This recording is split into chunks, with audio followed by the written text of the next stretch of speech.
In a city where Asian culture meets a new future, the global language of cinema is finding a new voice. This isn't just a festival, it's a collision of worlds. We gathered festival in the jury in order to find this gem. As AI and new technologies blur the line between the captured and the created,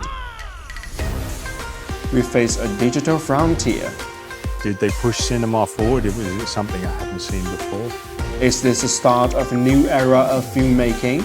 A new reality for actors? At Beijing International Film Festival, the future is being rewritten. To understand where the future of films is headed, I met with stars who shine on the silver screen as we zoom in for a close-up on Tiantan Award's jury president, the legendary Juliette Binoche.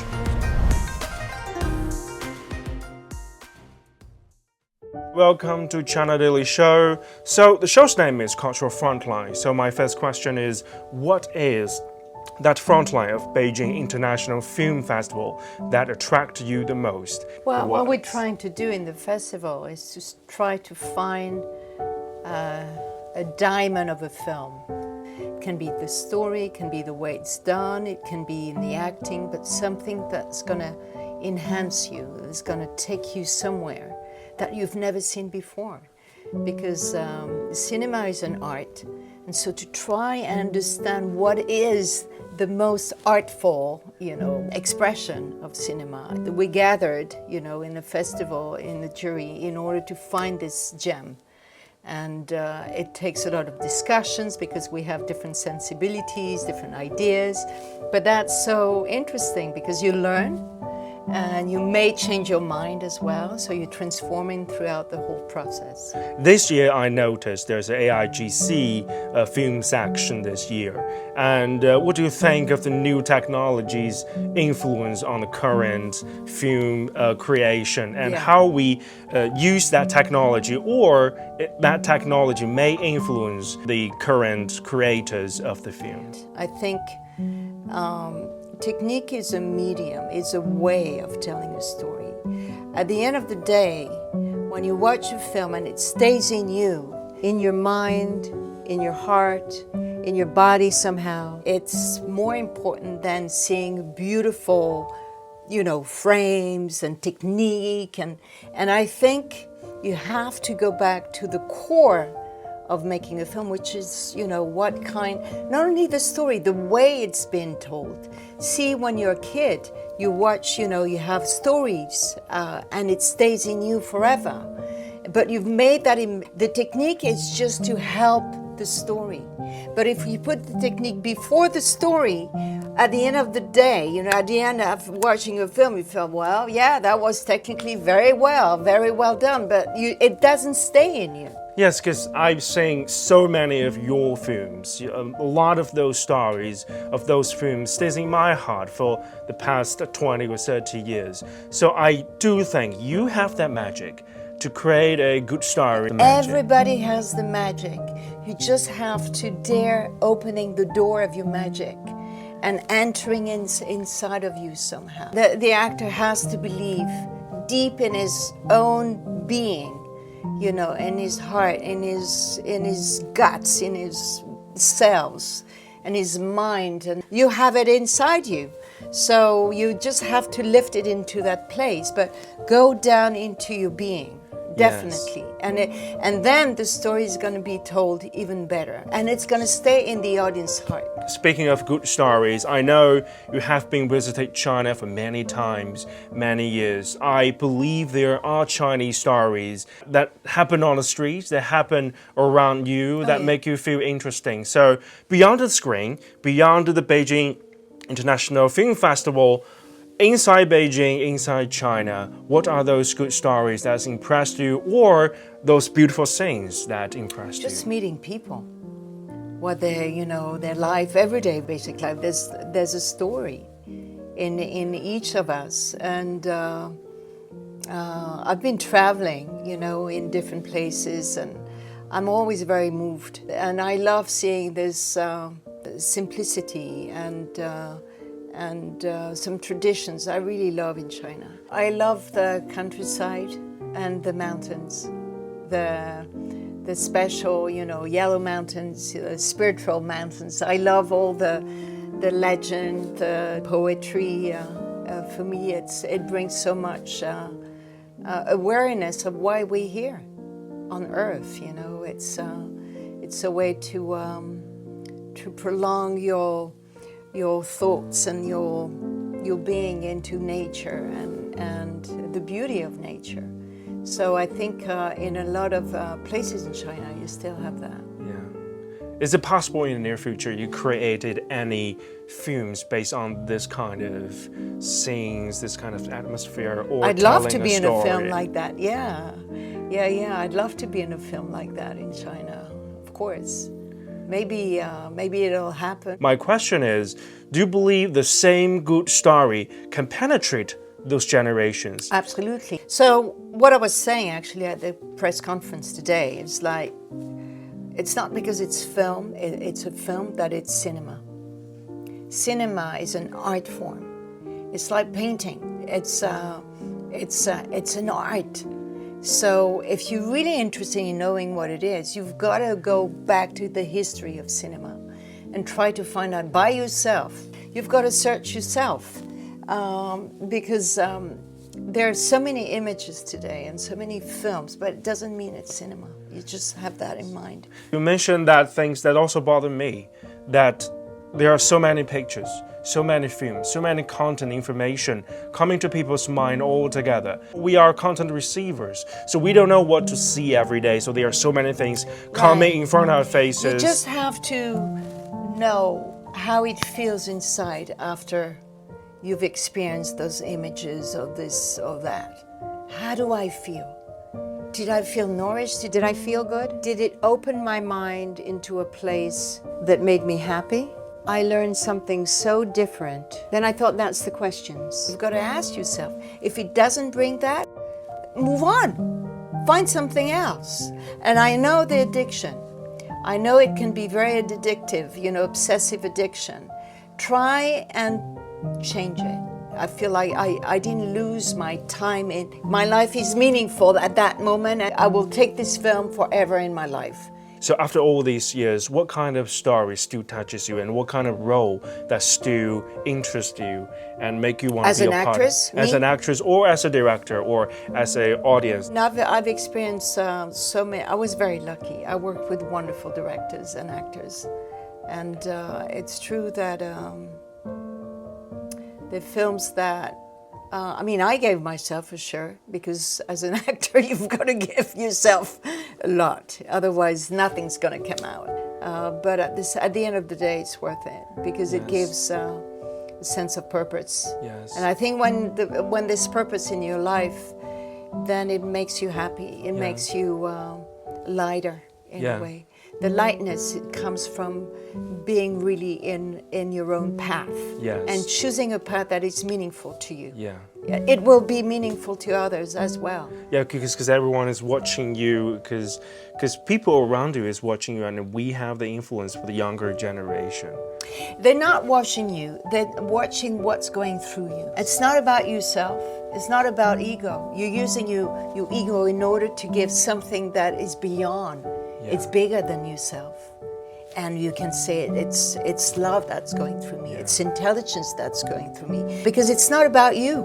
Because otherwise it'd be impossible. It'd be too heavy. Yes. But the fact that it's going through you, it gives purpose. That it's more generous than yourself.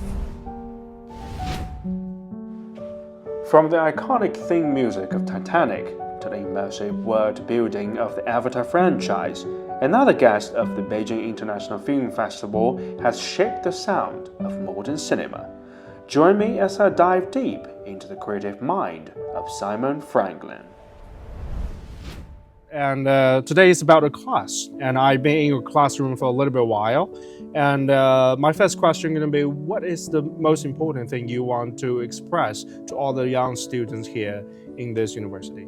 I'm hoping they are not like me.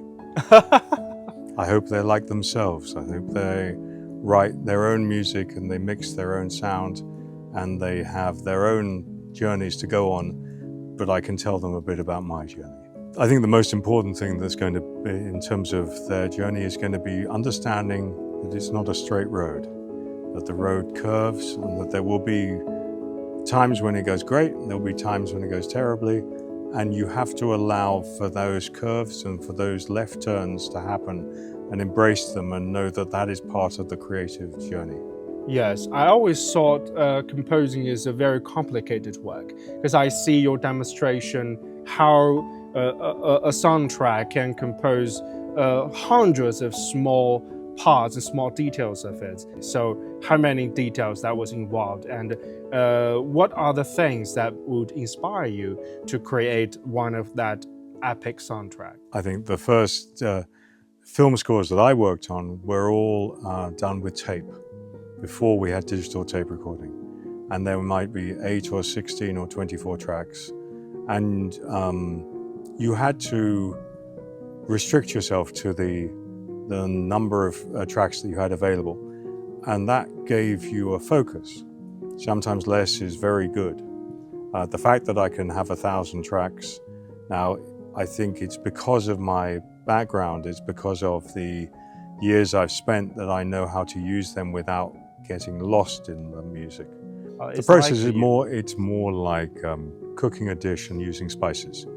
And how you use your spices are what make you into the different composer that you are. And so I'm looking at this and discovering, and I'm looking at the ingredients. There will be the main ingredients, the themes, or the rhythms and so on, but there will also be those colors which are like the Sichuan peppers that you're adding to this, or to the chilies, or anything else, the salt.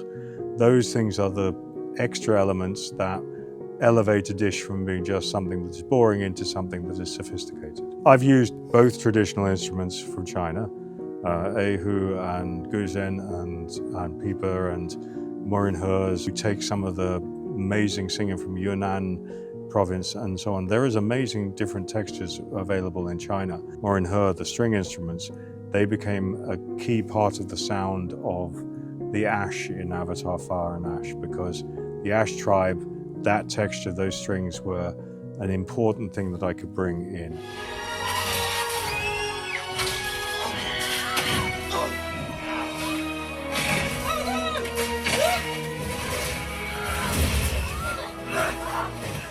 So throughout all these years, anything changed for you? I mean, the process of making or the understanding towards the music or soundtrack, especially with the involvement of the technologies. The thing that's remained the same, I hope, is that themes are still important in terms of the writing that I do.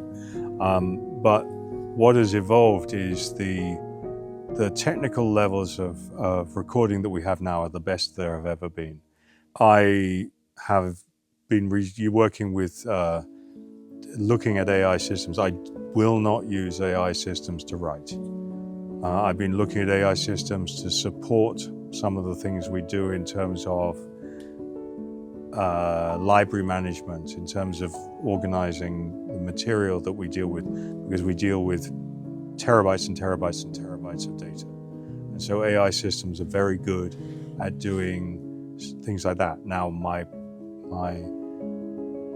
own personal opinion is that AI systems, in terms of their ability to write, they are writing average, because AI is based on the most popular.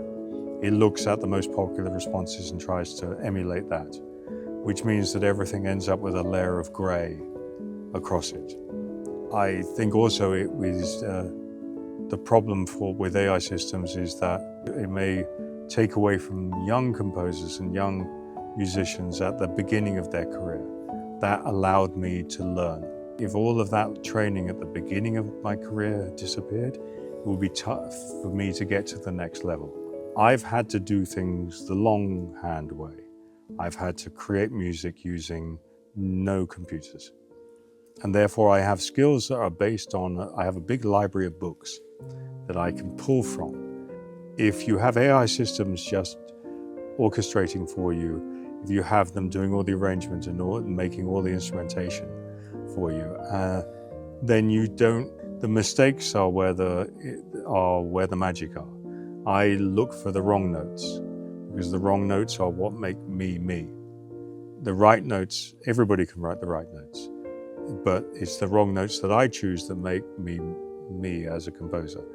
And if an AI system is just fixing all my problems, then it's going to make me into something rather average. So the creativity, I think, is what makes humans special. So what do you think is the origination of the creativity? You have to sweat.